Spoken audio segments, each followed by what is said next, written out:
Halo semuanya, kalian tahu nggak sih kalau ada banyak cara sederhana untuk merencanakan keluarga yang sehat dan menjaga kesehatan tubuh kita? Mungkin banyak yang berpikir kontrasepsi itu ribet, tapi tunggu dulu loh, ada metode yang mudah, praktis, dan efektif untuk membantu kita mengontrol masa depan tanpa stres. Yuk kita simak bersama-sama. Halo Sobat Sehat, yuk kita bahas 3 metode kontrasepsi alami yang sederhana, yaitu ada kalender, cervix, dan suhu basal.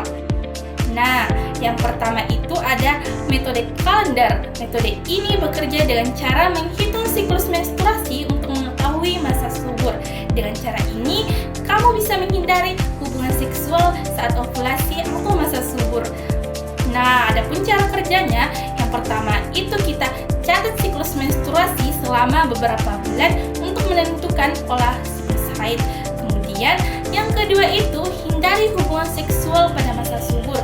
Biasanya sekitar 14 hari sebelumnya menstruasi berikutnya. Untuk kelebihan dari metode ini, dia ini tanpa alat atau obat alami dan murah. Kemudian bisa dilakukan kapan saja dan tanpa biaya. Dan untuk kekurangannya, metode ini kurang efektif jika siklus haid tidak teratur dan membutuhkan kedisiplinan tinggi dalam pencatatan. Yang kedua itu ada metode lendir cervix. Kita perlu mengamati perubahan lendir pada cervix. Pada saat lendir menjadi bening atau elastis, itu tanda masa subur dan kamu perlu menghindari hubungan seksual pada masa itu. Adapun cara kerjanya, yang pertama itu amati perubahan lendir cervix setiap hari. Kemudian saat lendir tampak bening dan licin, itu menunjukkan kamu sedang dalam masa subur. Dan untuk kelebihannya, dia ini tanpa alat atau obat tambahan. Bisa dipadukan dengan metode kalender untuk hasil yang lebih akurat.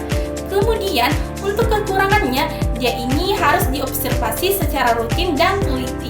Dan tidak efektif jika lendir cervix sudah diamati atau tidak konsisten. Nah, yang terakhir itu ada metode suhu basal, di mana dia ini melibatkan pengukuran suhu tubuh setiap pagi sebelum bangun tidur. Setelah ovulasi, suhu tubuh akan meningkat sedikit dan tetap tinggi sampai masa menstruasi. Untuk cara kerjanya, yang pertama itu ukur suhu tubuh setiap pagi sebelum bergerak pada waktu yang sama. Kemudian setelah ovulasi, suhu tubuh akan sedikit meningkat sekitar 0,2 sampai 0,5 derajat Celcius. Itu menandakan bahwa masa subur telah lewat. Untuk kelebihannya, yang pertama itu sangat akurat jika dilakukan dengan disiplin dan bisa dipadukan dengan metode kalender atau lendir cervix. Nah, untuk kekurangannya itu, dia itu membutuhkan disiplin tinggi untuk mengukur suhu setiap pagi dan bisa dipengaruhi oleh faktor lain seperti stres, penyakit, atau kurang tidur.